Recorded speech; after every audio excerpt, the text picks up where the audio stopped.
Como decíamos, noticias varias y algunas muy importantes.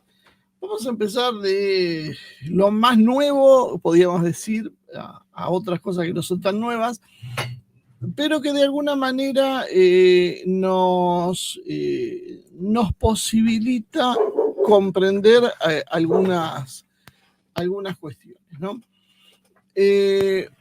Recién hay un comunicado de Donald Trump que dice: acabo de hablar por teléfono con el presidente Vladimir Putin de Rusia. Esto lo publicó en la red social Truth. La llamada duró aproximadamente 1 hora y 15 minutos. Discutimos el tema de los aviones rusos en tierra, del ataque por parte de Ucrania, y también varios otros que han estado ocurriendo en ambos lados.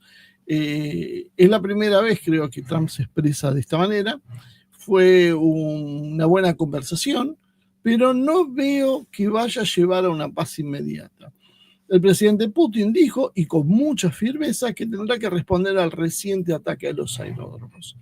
Y ahí se terminaron los comentarios de Trump. Recuerden que había algunos medios occidentales que venían insistiendo con que Trump se estaba cansando y se iba a poner del lado de Ucrania. Bueno, no es lo que Trump está diciendo, no es lo que nosotros anticipamos, que corresponde con su línea de pensamiento. Poder todo puede ser, le pueden doblar el brazo, muchas cosas pueden pasar. Y eso no las podemos adivinar, porque nosotros hacemos un análisis, no hacemos adivinación, no somos Nostradamus. Pero sí planteamos que si las cosas van por los carriles más o menos predecibles, esta iba a ser la posición de Trump.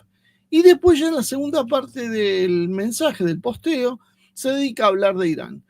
Habla de Irán, dice que bueno, que se está acabando el tiempo, que Irán tiene que tomar una decisión sobre las armas nucleares, que Putin también está de acuerdo con esa posición de que Irán no tiene que tener armas nucleares y que bueno, que esto tiene que solucionarse rápido. La realidad es que Irán en ningún momento ha sostenido que quiere tener un arma nuclear, ¿no? En realidad Irán siempre ha sostenido que su programa no es para tener armas nucleares, así que en principio no debería haber demasiados problemas para que esto se solucione, pero bueno, es lo que supongo que va a quedar como un interrogante todavía sobre la posición de Trump. ¿Qué va a hacer con Irán? Después, con Ucrania, yo creo que la suerte ya está echada. Y ahora, junto con esto, empiezan a llegar las primeras noticias sobre un avance de Rusia en la región de Sumy. Sumy es una ciudad que está, podríamos decir, del otro lado de la frontera de Kursk, entre Kursk y Belgorod, más o menos a esa altura. O sea, son dos localidades rusas estas, y cerca de la frontera, muy cerca de la frontera, está Sumy. Al noroeste sería de Kharkov.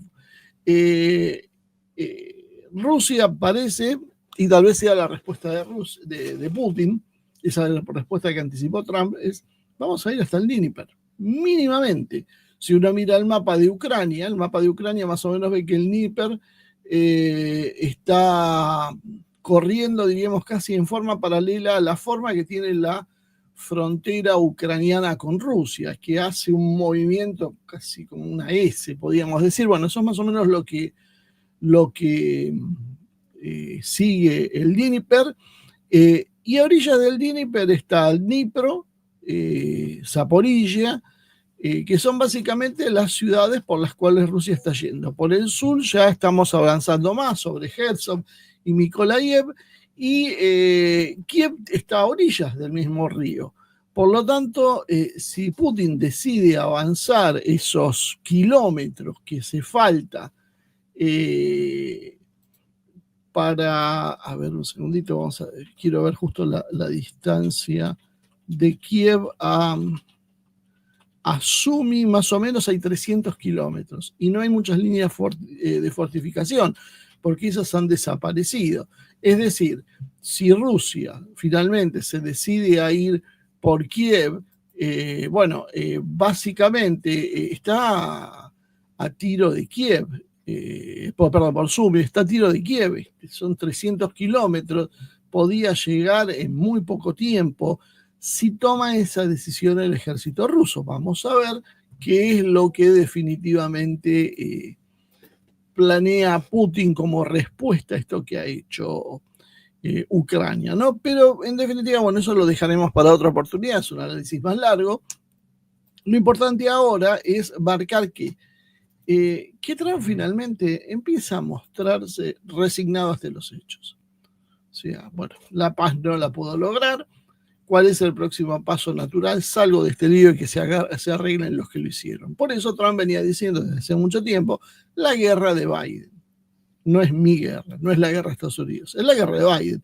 Y de alguna manera, ante un ejército ruso que se está mostrando demoledor en su avance, y que Estados Unidos no tiene capacidad para hacerle frente, al menos en Ucrania, y menos sin escalar a una guerra nuclear, bueno, si estamos en esas circunstancias, ¿cómo salir del problema? A lo Trump, ¿qué sería esto?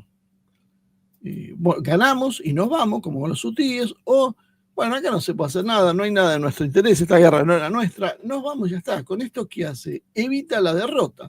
¿Qué va a decir la propaganda estadounidense después? No fuimos, no es que Rusia ganó.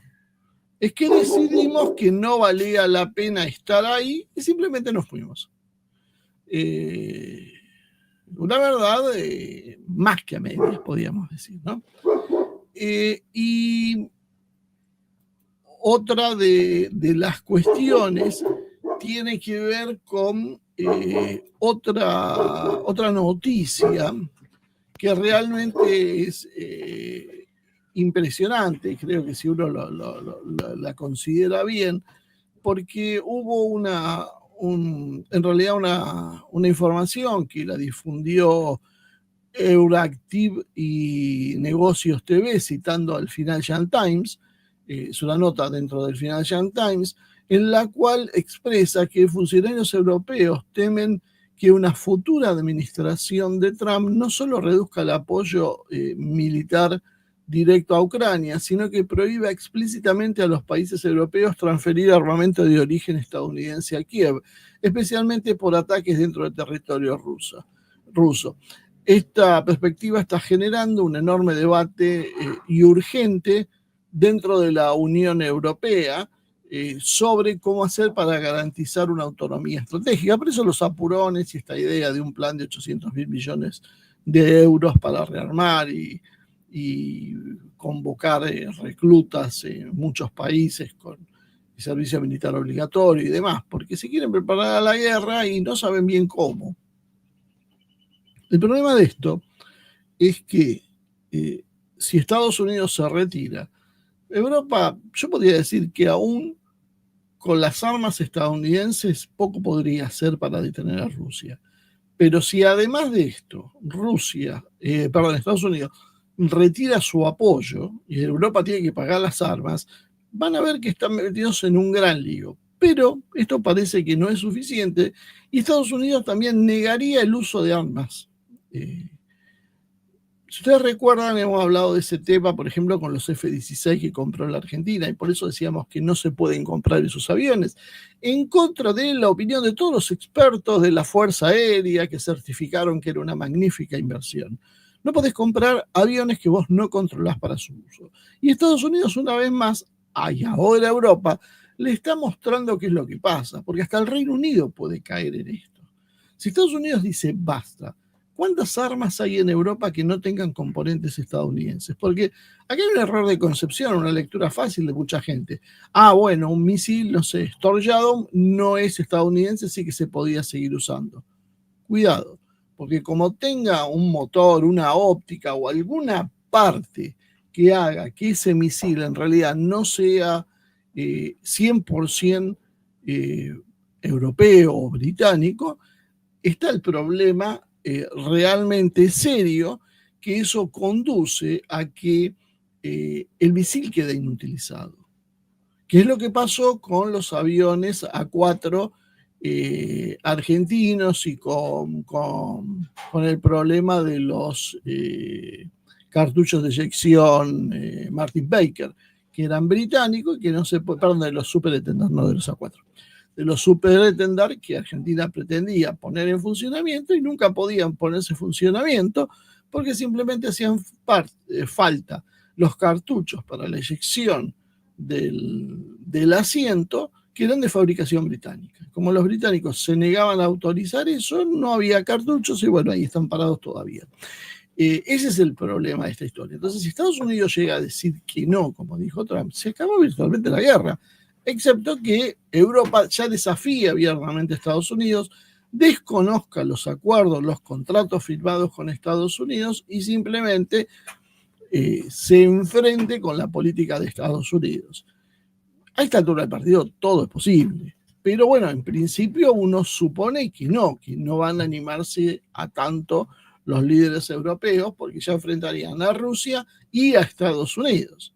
Y China no creo que meta un dedo en Europa en contra de Rusia y Estados Unidos. No, China va a seguir mirando desde afuera como hace habitualmente. Por lo tanto, Europa quedaría aislada con su política. ¿Qué es Europa? Recuerden siempre esto, Europa es el globalismo liberal, occidental, financiero. Entonces, es muy probable que los bloques del grupo militar que lidera Estados Unidos se mantengan alejados de sus fuertes declaraciones anteriores de que Ucrania está en camino de unirse a la alianza. Esto es otra cosa a tener en cuenta. Esto lo publicó AFP y que dicen que básicamente no va a haber ninguna cuestión al respecto de la incorporación de Ucrania a la OTAN. Zelensky estaría invitado también porque les parece que sería realmente desastroso que esta vez ni siquiera estuviera invitado en la reunión de la OTAN, pero para no chocar con los Estados Unidos, que tiene una política absolutamente clara de no ingresar Ucrania a la OTAN, la OTAN en su reunión no trataría el tema de Ucrania, simplemente no se hablaría del tema como una forma de, bueno, lo que no veo no existe.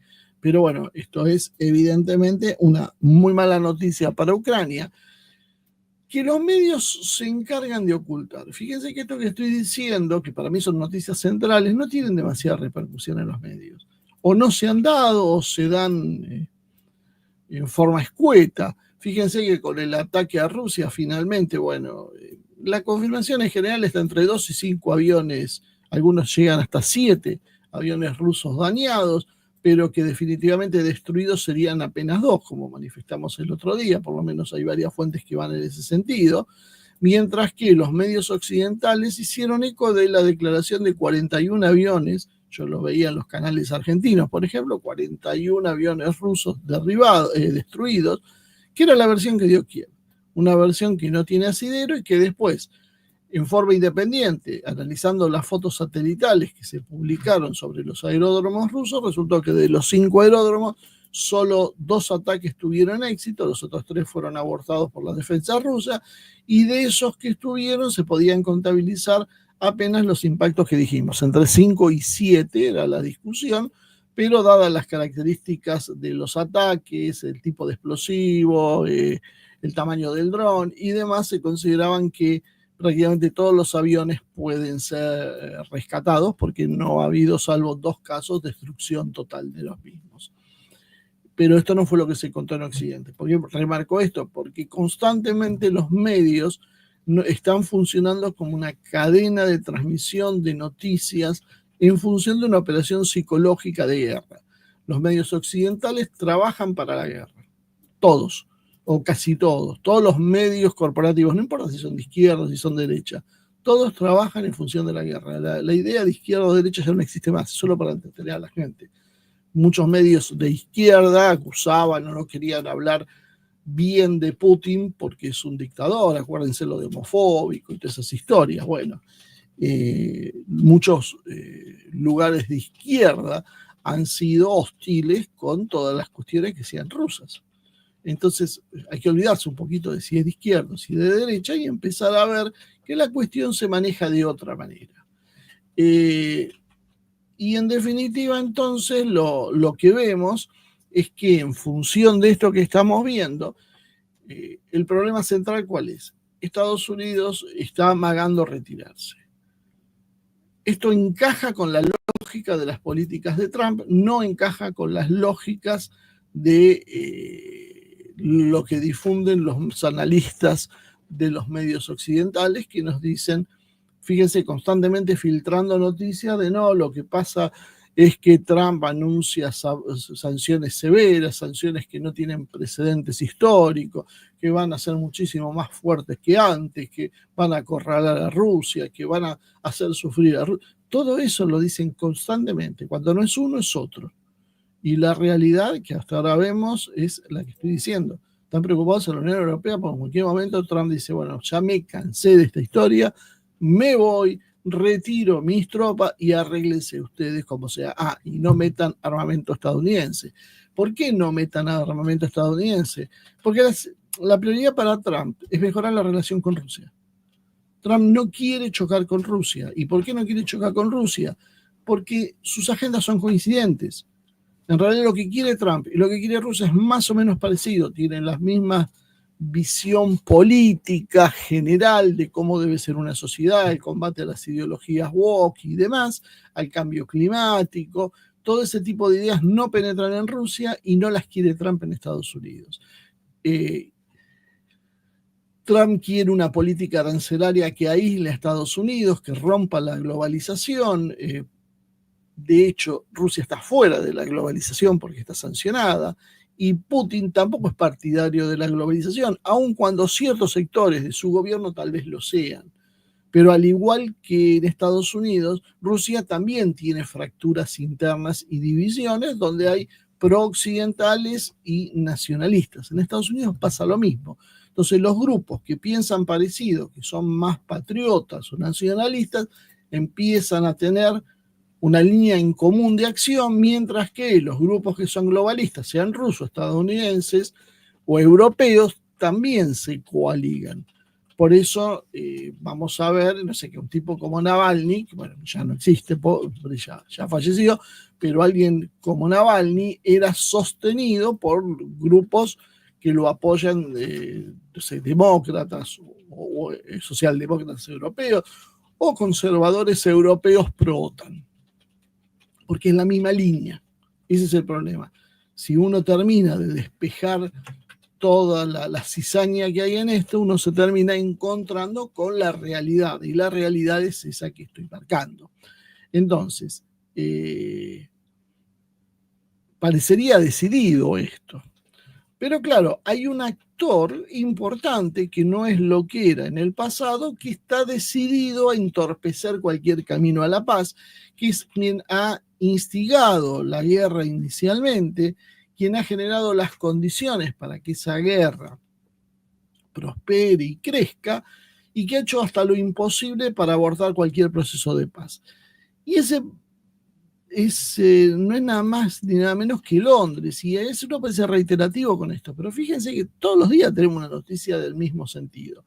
¿Qué anunció ahora el Reino Unido? Acuérdense ayer que ya habíamos hablado, bueno, ahora tenemos noticias nuevas. Anunciaron que van a entregar el año, o sea, en lo que queda de este año, hasta abril del año 2026, 100.000 drones a Ucrania, que es 10 veces más de todo lo que entregaron en el 2024. O sea que para aquellos que creen que Rusia pelea con Ucrania, bueno, fíjense que la producción militar del Reino Unido es escasa porque no tiene grandes capacidades, pero está a pleno funcionando para combatir a Rusia. Yo no, o sea, salvo que por razones políticas y estratégicas a Rusia no le conviene declarar abiertamente ya una guerra con el Reino Unido, evidentemente no hay nada más hostil que lo que hace el Reino Unido. Cualquier país que anuncia que está redoblando esfuerzos militares para ayudar a otro en contra de uno que está en guerra, bueno, prácticamente podríamos decir que están en una guerra con Rusia ya directamente.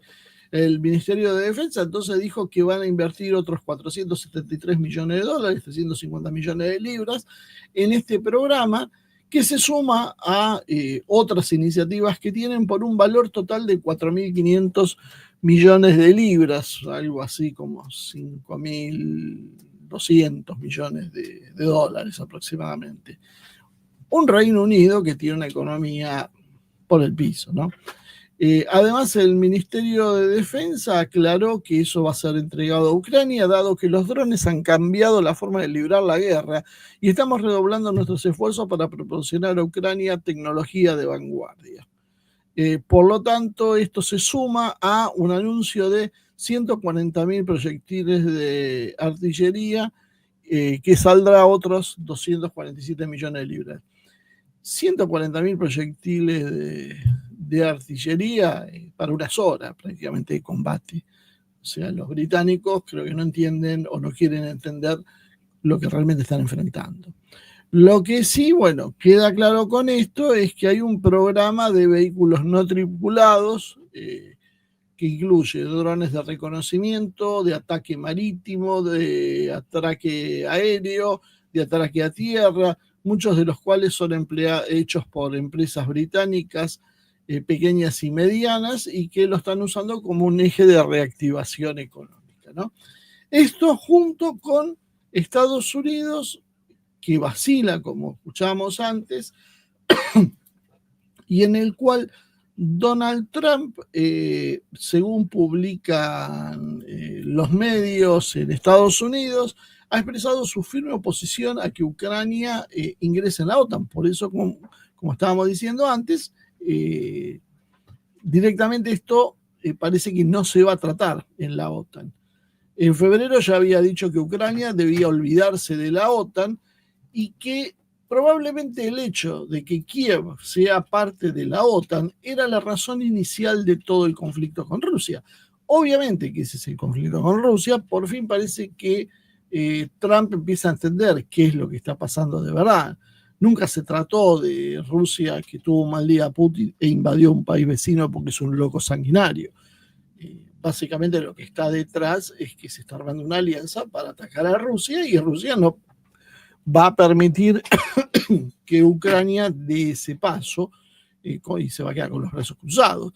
Eso es lo que a veces uno trata de hacerles entender a quienes creen que esto no es así.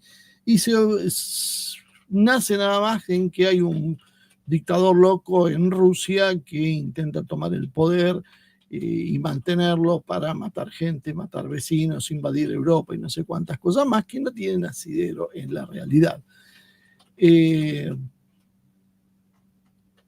Mark Rutte, el secretario general de la OTAN, es uno de los que sigue insistiendo con la idea de básicamente se hable de la guerra y se hable de la posibilidad de que Ucrania entre en la OTAN, y es lo que a veces uno llega a preguntarse, ¿no? Bueno, si hay una decisión de Estados Unidos de no entrar, ¿por qué razón Rutte sigue insistiendo en contra de lo que quiere Estados Unidos?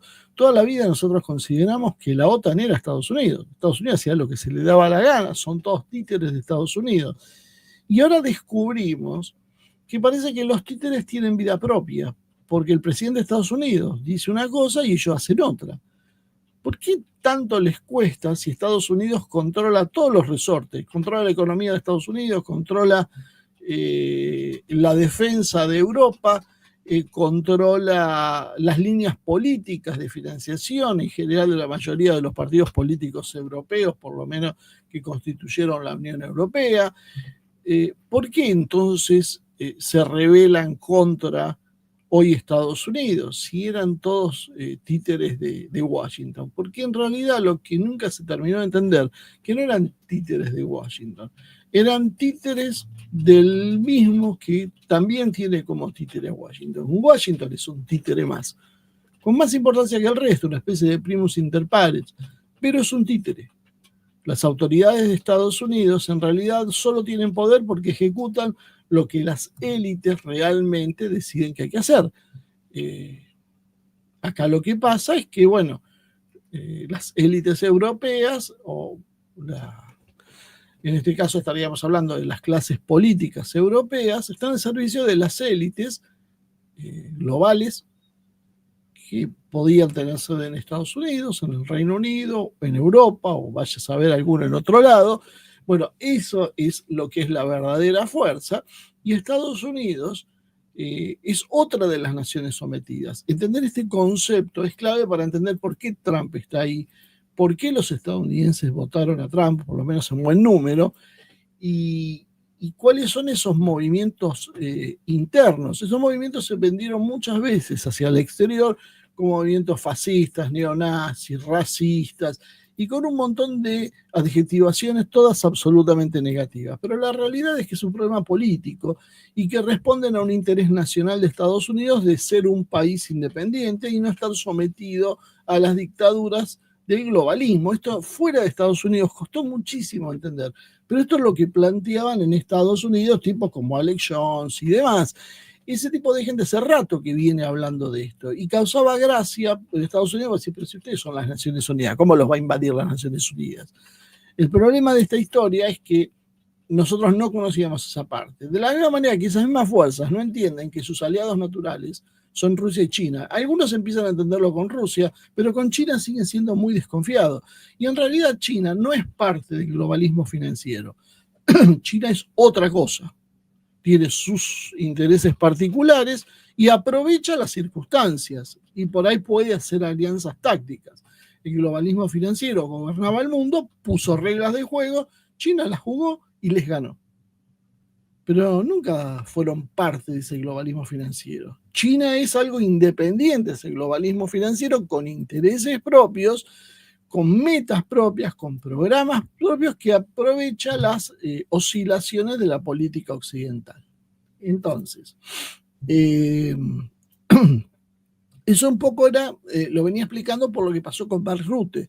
Mark Rutte es un personaje que responde a los verdaderos dueños de la pelota.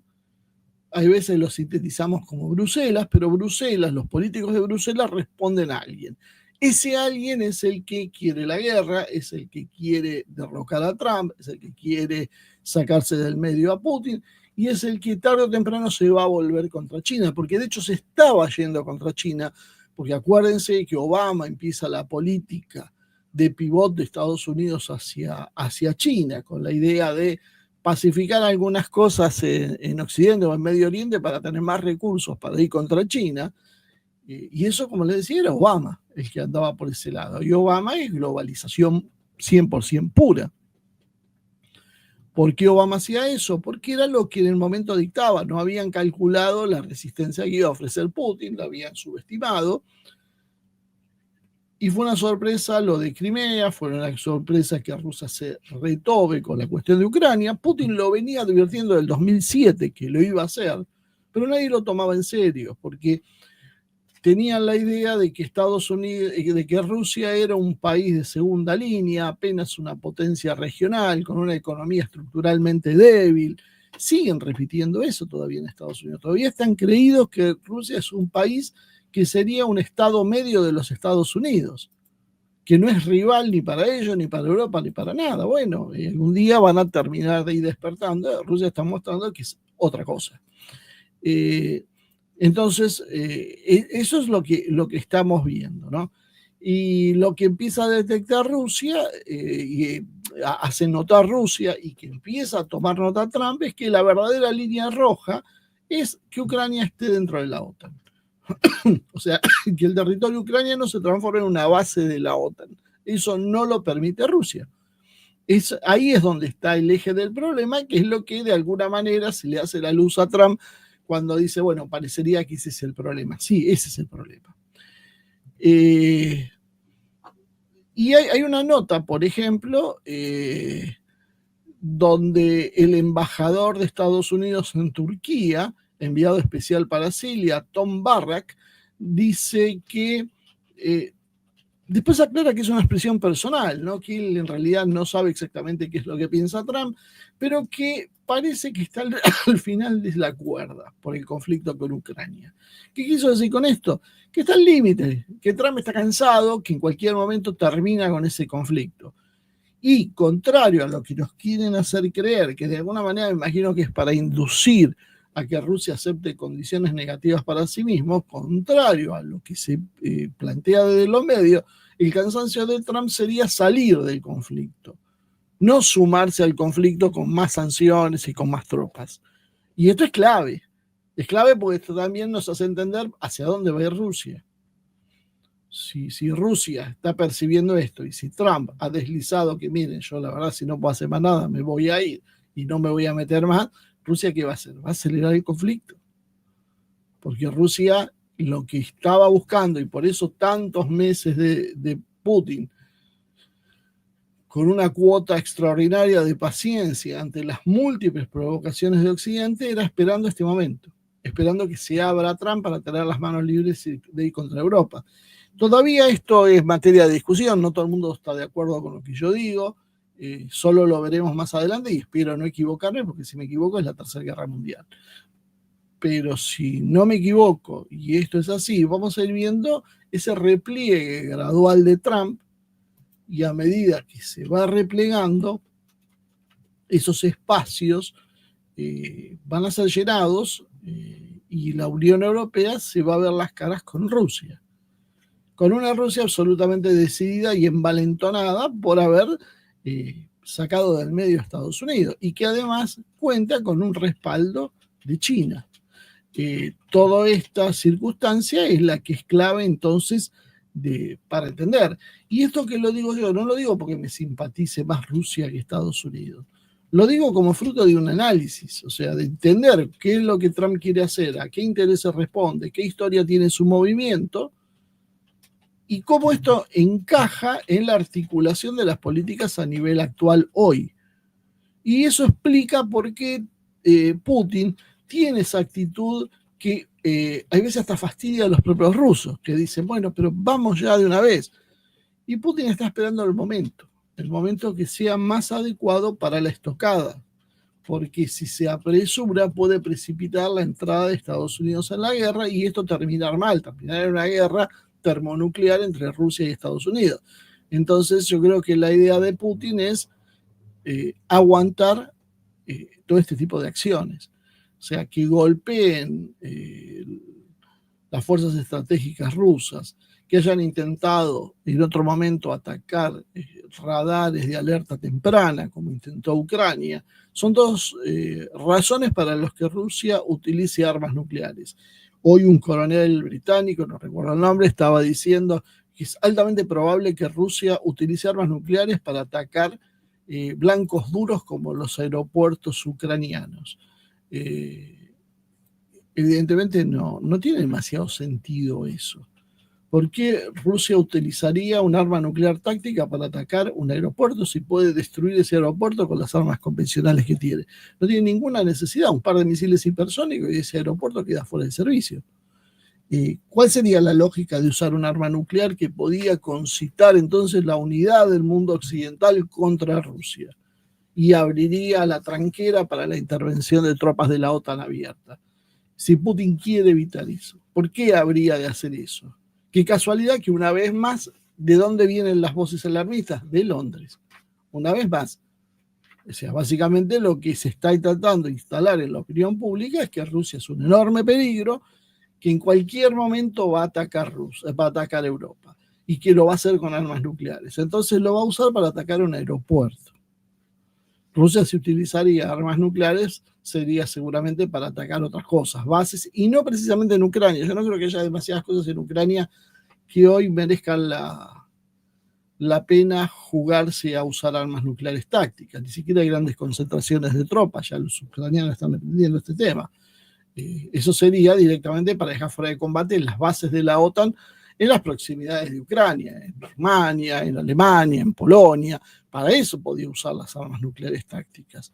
Difícilmente las usaría para esto porque el costo político y diplomático de ese uso sería extraordinariamente alto.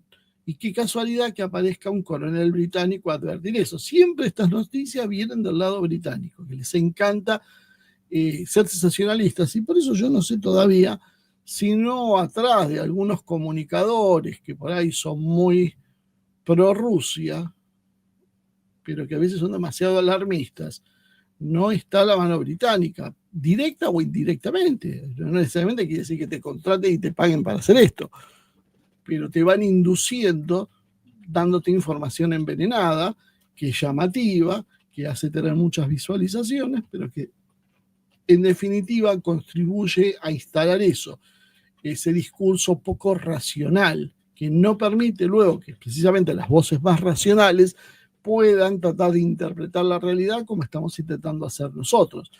Terminás perdiendo espacio porque lo que llama realmente la atención es el tipo que dice, ahora van a usar armas nucleares para atacar y vamos a hablar de eso. Y la gente va y se engancha a mirar cómo va a usar Rusia armas nucleares, aunque con eso le estás haciendo el juego a Londres. Yo imagino de alguna manera eso. Vamos a acelerar un poquito porque hay un par de temas importantes para hablar también. Apareció Musk. Volvió a advertir sobre el proyecto de ley de déficit por $2,5 billones, al que calificó, a ver si tengo las palabras justas, como un proyecto monstruoso, no recuerdo ahora, pero bueno, esas calificaciones, por ahí las encuentro, esas calificaciones que suele usar en Estados Unidos, ¿no? ¿Qué es lo que está pasando? Parece que Trump está llegando al límite con Musk. Se están tocando intereses mutuos. Caroline Leavitt, la vocera, le preguntaron sobre esas palabras bastante descomedidas de Elon Musk, siendo que él era el director del Departamento de Eficiencia Gubernamental, el DOGE, y dijo que el proyecto de Trump era grande y hermoso y que Trump en ningún momento consideraba replanteo alguno por las palabras de Musk, ¿no? El proyecto en realidad es un proyecto que se presentó en mayo de este año, incluye una extensión de los recortes de impuestos aprobados en el 2017 por el propio gobierno de Trump, de ese entonces, un aumento de los gastos de defensa y seguridad fronteriza, recorte de programas como Medicare, cupones de alimentos y créditos fiscales para energías renovables. Además, la Oficina del Presupuesto del Congreso estimó que este proyecto de ley incrementaría el déficit en $3,8 billones en los próximos 10 años. Y analistas del Laboratorio de Presupuestos de Yale y del modelo presupuestario de Penn Wharton proyectan que el déficit va a alcanzar los $5 billones. Esto fue lo que desató la ira de Elon Musk, que ya venía montado en otros antecedentes. La fractura que se está produciendo entre Elon Musk viene generando tensiones dentro del Partido Republicano. Acuérdense que Trump es una anomalía dentro del Partido Republicano. Trump venía del Partido Demócrata.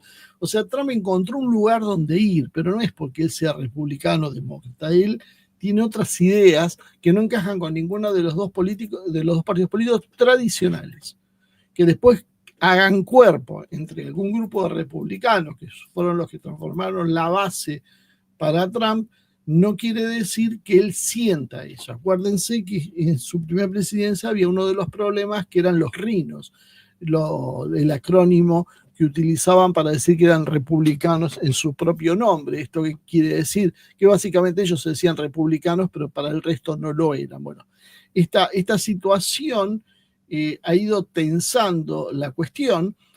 Moody's, una agencia de calificación, ¿se acuerdan? Ya hemos hablado de las 3 agencias que gobiernan el mundo, básicamente con sus calificaciones que suben o bajan, y eso significa cientos de miles de millones de dólares que se pagan o se dejan de pagar en deuda, de acuerdo a su humor político, rebajó la calificación crediticia de los Estados Unidos en respuesta a las políticas de Trump. Tenemos todavía esa gran pelea todavía irresuelta con el presidente de la Fed y Donald Trump por el asunto de los intereses.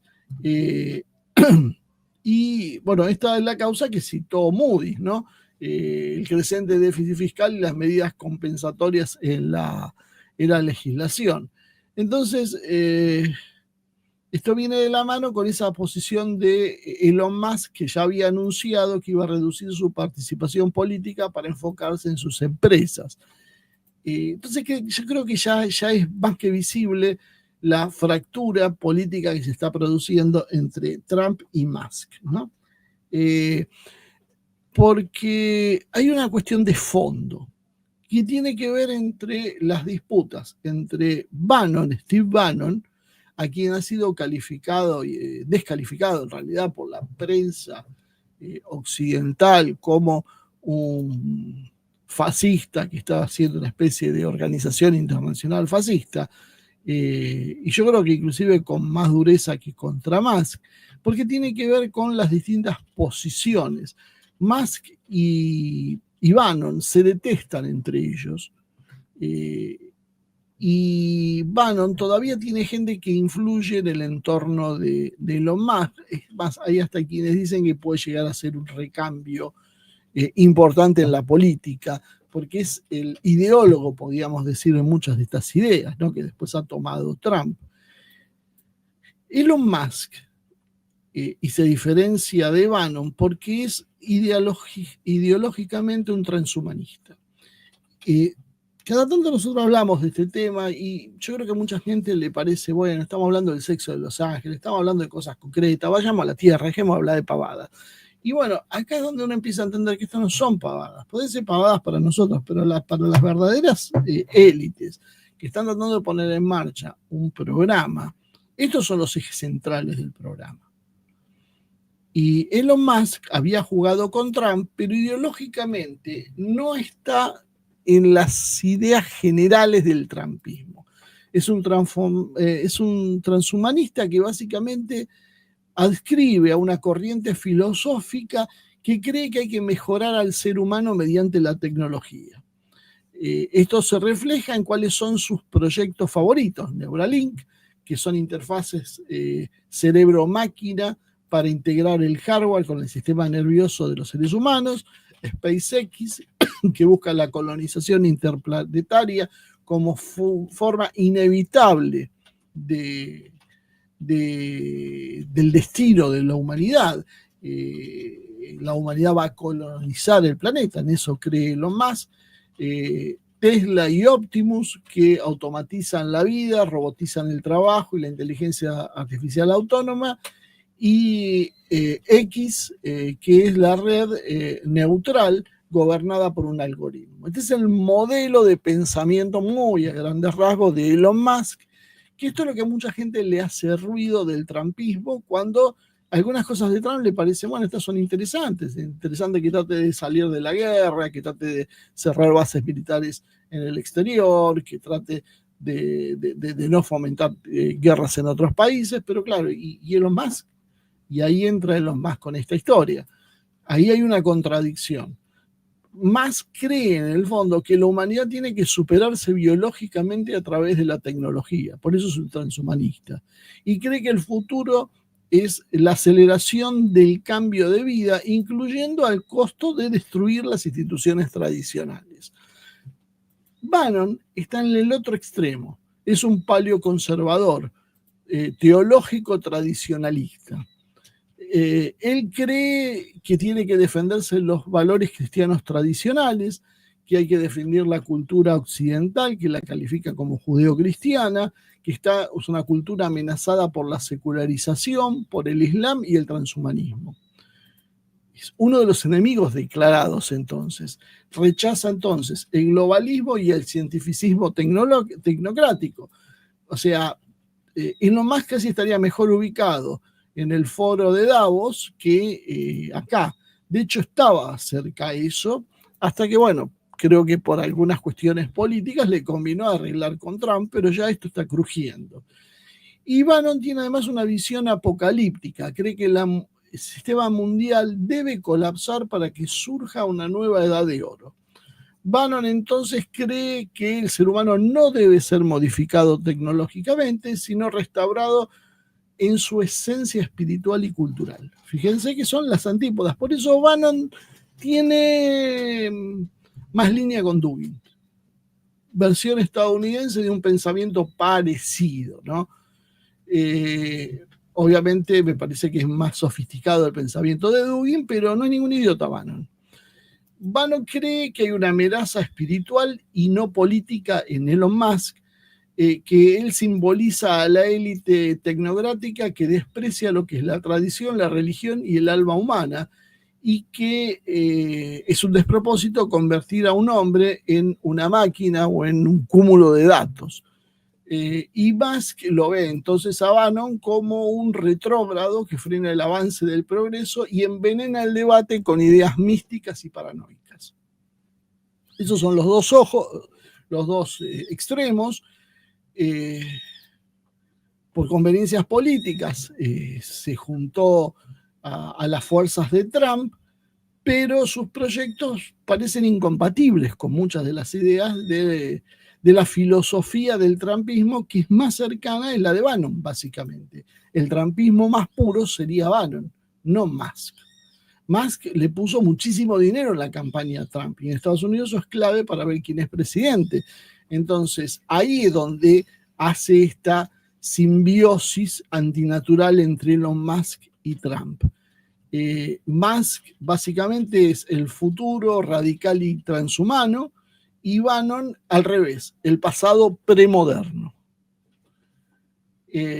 Muy curioso el tema de cómo va a quedar Milley, ¿no? Porque Milley estaba muy contento con Trump, pero fíjense que a él el único que lo recibía era Musk. Lo de las motosierras y todo eso es con Musk. Con Trump le cuesta un Perú conseguir, de hecho no consiguió nunca una audiencia real. Más allá de una foto circunstancial en un pasillo, no ha tenido nada. Y sí ha tenido mejores nexos con Musk, y él apostaba a eso. Lo que pasa es que, claro, con la imperencia habitual y la falta de lucidez para leer lo que pasa en el mundo, la gente que rodea a Milley no ha logrado entender que Elon Musk y Trump no son lo mismo. No son lo mismo, no solo no son lo mismo, sino que además están representando cosas enfrentadas. Pero claro, la ideología de Milley es mucho más cercana al transhumanismo. Por eso él encaja con Musk y no con Bannon. El problema es que Musk se le está peleando con Trump y lo deja muy mal parado a Milley. Y una última noticia para comentar, por eso dije que hoy venía medio cargado de noticias importantes, es algo que dijo Larry Fink. Les recuerdo, Larry Fink, presidente y CEO de BlackRock, el mayor grupo de fondos de inversiones, maneja decenas de Argentinas, podríamos decir, por la cantidad de dólares que concentra, ¿no? La voluntad de BlackRock prácticamente se ve reflejada en cualquier empresa importante. No hay una empresa importante básicamente que no tenga capitales puestos por BlackRock. O sea, básicamente el sistema es BlackRock. Y publicó una nota en el Financial Times. El Financial Times, siempre hay que tenerlo en cuenta porque es donde las élites expresan sus ideas de verdad, ¿no? El Financial Times no lucha contra el patriarcado, ni a favor del patriarcado. Al final parece que es una estupidez y que los temas serios son otros. Larry Fink entonces ha dicho que es hora de una segunda versión de la globalización. En ese artículo, Fink no declara el fin del globalismo, pero sí argumenta que el modelo actual de la globalización, caracterizado por flujos de capital abiertos, pero beneficios locales limitados, está dando un paso hacia un enfoque más equilibrado.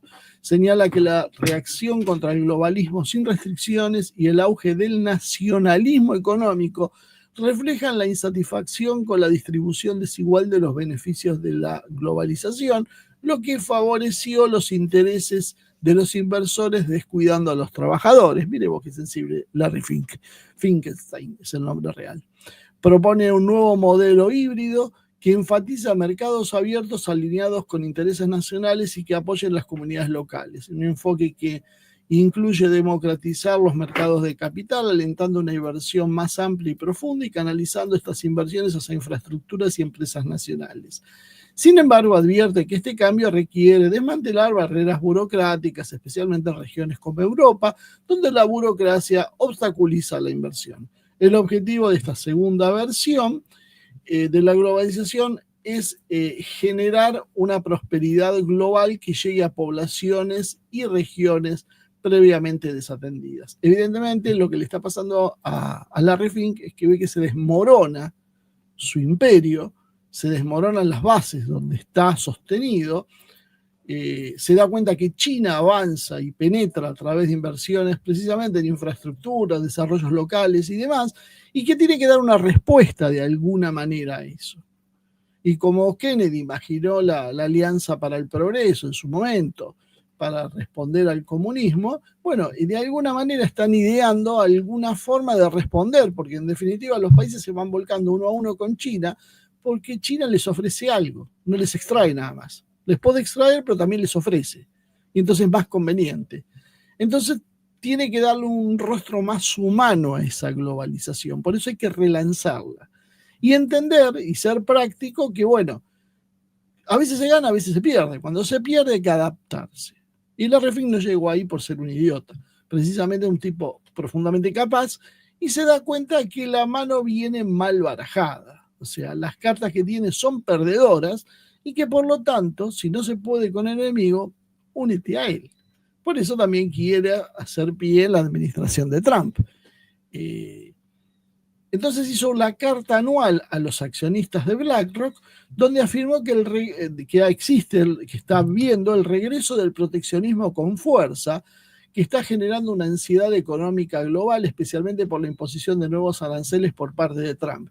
Destacó que aunque la globalización impulsó al mercado y sacó muchas personas de la pobreza, también dejó atrás a algunos individuos en naciones más ricas y alimentando el descontento económico. Por lo tanto, hay una necesidad de democratizar las oportunidades de inversión.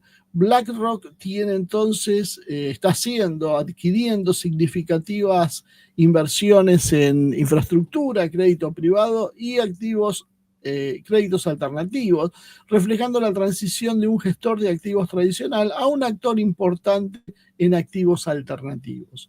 Fink también subrayó la importancia de la transparencia y accesibilidad en los mercados privados, sugiriendo que una mejor información podría hacer que las cuentas privadas sean más comunes y beneficiosas para las cuentas de jubilación.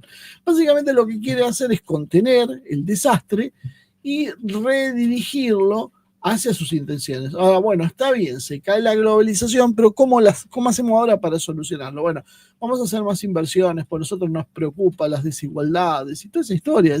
Siempre ha jugado con eso. Acuerden que era el paladín de lo woke y el que impuso las políticas woke en todas las corporaciones por la fuerza. Bueno, ahora se da cuenta que con eso no alcanza y hay que hacer algunos toquecitos, pero ya viene advirtiendo, guarda, hay mucha burocracia y hay que seguir haciendo reformas estructurales. Es decir, un lavado de cara al proyecto. El proyecto es el mismo de siempre. El problema es que, bueno, de acuerdo a los tiempos que se están dando, no lo puede presentar como lo presentaba antes.